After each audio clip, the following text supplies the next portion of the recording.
Bem-vindos, catequizandos! Nesta semana começamos o mês de setembro, no qual é comemorado o mês da Bíblia. Vamos, durante estas semanas, aprender um pouco mais sobre o que é a Bíblia, como ela funciona e qual relacionamento devemos ter com ela. Vamos lá? Em nome do Pai, do Filho e do Espírito Santo. Amém.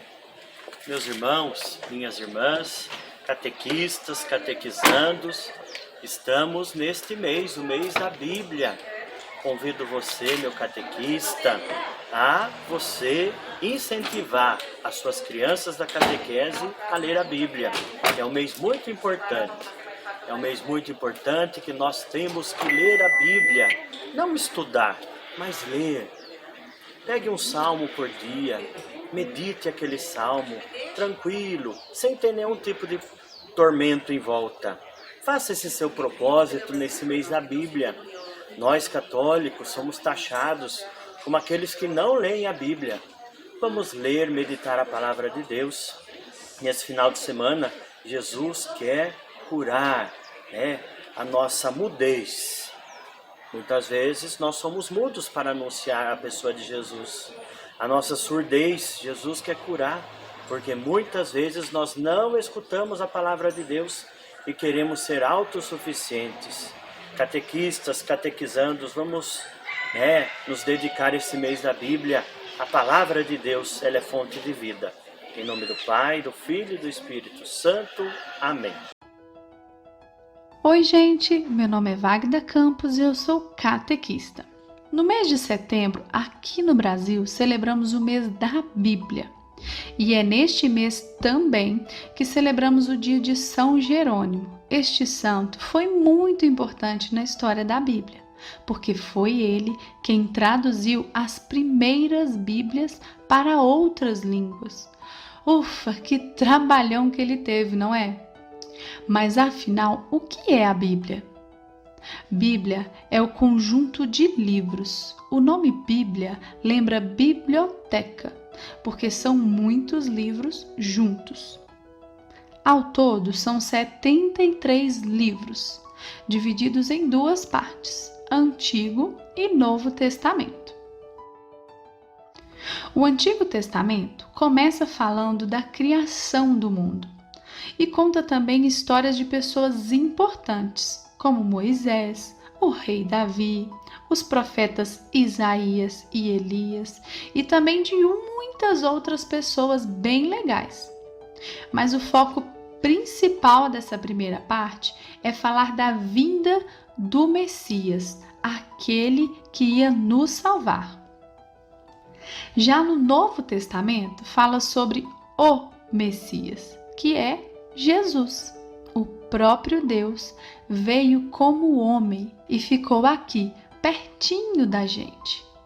Quem escreveu alguns desses livros foram o que chamamos de evangelistas. São Marcos, São Mateus, São Lucas e São João. Todos eles contaram a história de Jesus. Cada um contou do seu jeitinho, toda essa história de Jesus.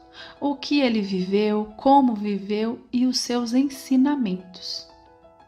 No Novo Testamento também tem cartas e livros escritos pelos apóstolos de Jesus, depois que ele ressuscitou e subiu aos céus. Conta como eles viveram e toda a caminhada dos apóstolos formando a nossa igreja. Todos esses livros foram escritos por homens, mas todos eles com a iluminação do Espírito Santo. Por isso que chamamos a Bíblia de Palavra de Deus, porque Deus usou o homem para escrever o que ele queria, para que a gente soubesse. Do mesmo jeito, nós também, para ler a Bíblia e entender, precisamos estar inspirados pelo Espírito Santo. Então vou dar aqui uma dica. Lembre-se sempre de rezar a oração do Espírito Santo toda vez que ler a Bíblia. Mas Wagda, tem algumas histórias complicadas, às vezes eu não consigo entender nada. Calma, calma, calma, vocês ainda são crianças. Não conseguem pegar uma Bíblia e entender. Eu mesma às vezes não entendo várias coisas. Dá para entender as historinhas aos poucos, porque a Bíblia tem palavras difíceis mesmo. Alguns textos meio estranhos. Então sempre peça a ajuda do papai e da mamãe, do padre ou da sua catequista.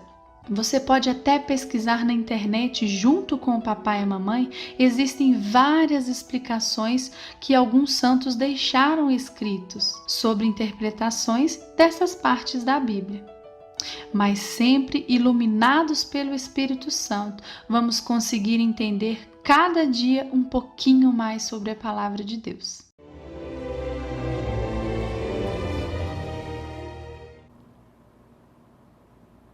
Palavra de vida eterna, do Evangelho de São Marcos, capítulo 7, versículos 31 a 37.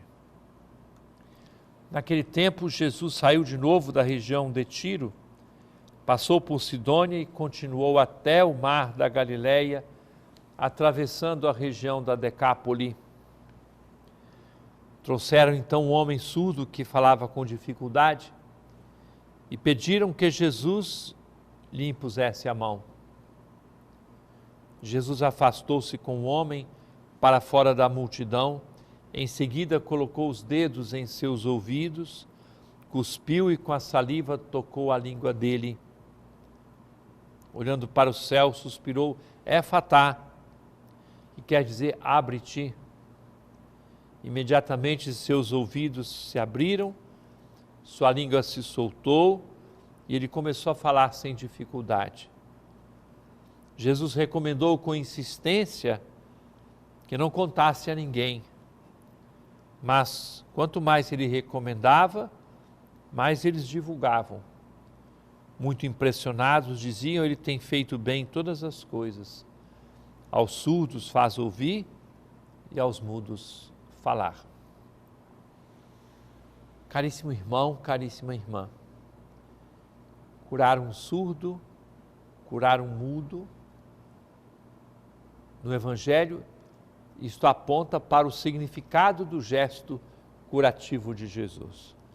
Aprender a ouvir a palavra, aprender a proclamar a fé e espalhar a boa notícia do Evangelho. Efatá, abre-te. O rito do batismo pode ter um gesto muito simpático, quando a gente encosta a mão no ouvido da criança que está sendo batizada, o Senhor Jesus que fez os surdos ouvirem, depois na boca e os mudos falarem, te conceda que logo possas ouvir a sua palavra e professar a fé para o louvor e glória de Deus Pai.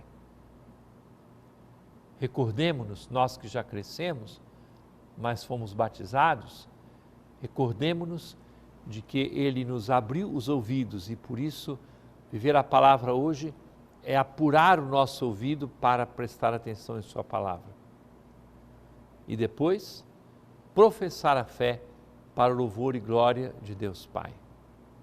É o nosso jeito de colocar em prática a palavra no dia de hoje. É palavra de vida eterna.